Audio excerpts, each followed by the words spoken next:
이제 M트렌드 쌩쌩 뉴스를 유튜브는 물론 네이버 오디오 클립과 팟빵에서도 들으실 수 있습니다.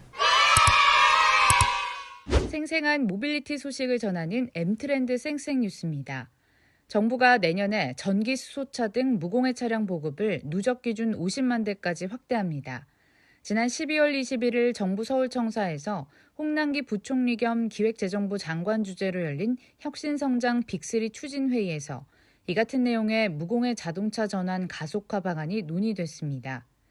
홍 부총리는 올해 11월 무공해 차량 보급 실적이 25만 대 정도라며 내년은 이보다 2배 많은 50만 대 보급을 위해 예산 2조 4천억 원을 투입한다고 밝혔습니다.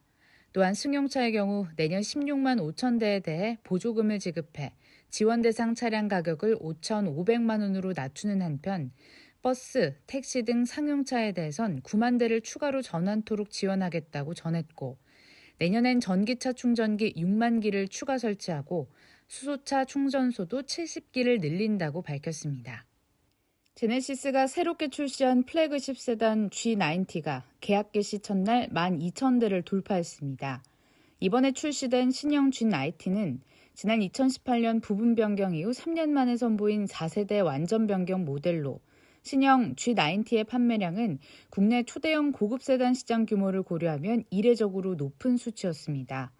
초대형 고급 세단의 지난해 연간 판매량은 벤츠 S클래스 6,486대, BMW 7시리즈 2,369대, G90 19,000대였는데 신형 G90가 이 기록을 계약 하루 만에 넘어선 것입니다. 제네시스 관계자는 브랜드 플래그십 모델에 걸맞은 가장 우아한 외관과 새로운 자동화 경험을 주는 최첨단 신기술 등이 고객들로부터 좋은 반응을 얻은 것으로 보인다고 말했습니다. 에디슨 모터스가 쌍용차 매각 주관사와 인수대금을 51억 원 하향 조정하는 데 합의했습니다. 앞서 에디슨 모터스와 쌍용차 매각 주관사인 EY 한영회계법인은 최종 인수대금을 놓고 줄다리기를 해왔는데 최대 50억 원가량을 조정할 수 있다는 EY 한영의 입장을 에디슨 모터스가 수용하면서 양사는 51억 원이 삭감된 3,048억 원을 최종 인수 가격으로 합의한 것으로 보입니다. 에디슨 모터스 측은 이달 안에 인수대금의 10%를 내고 본계약을 체결할 계획이고 쌍용차의 회생 계획안 마련은 내년 1월을 넘길 것으로 전망됩니다. 한편 쌍용차 운영자금을 위한 에디슨 모터스의 투자 유치는 변수로 남아 있습니다. 세계 최고 부자인 일론 머스크 테슬라 최고 경영자가 올해 110억 달러, 우리 돈으로 약 13조 1천억 원이 넘는 돈을 세금으로 낼 것이라고 밝혔습니다. 머스크는 지난 12월 19일 트윗을 통해 별도의 설명 없이 올해 세금으로 110억 달러 넘게 낼 것이라고 말했습니다.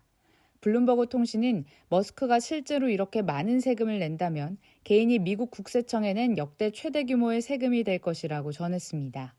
한편 머스크는 지난 11월 6일 트위터에서 테슬라 보유 지분 10% 매각 여부를 묻는 돌발 트윗을 올린 후 스톡옵션에 따른 세금 마련을 이유로 1,290만 주를 내다 팔아 136억 달러의 자금을 확보했습니다. SK온이 내년부터 연산 5만 톤 규모의 양극재를 양산합니다. 지난 12월 21일 업계에 따르면 SK온은 내년부터 중국 창저우에 위치한 연산 5만 톤 규모의 양극재 공장을 가동할 예정이며 이는 매년 배터리 약 33기가와트 시 전기차 약 47만 대를 생산할 수 있는 물량으로 전망됩니다.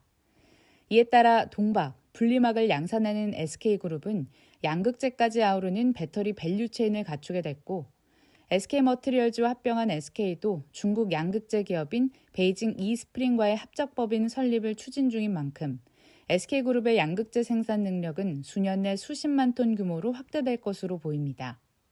지금까지 쌩쌩 뉴스였습니다.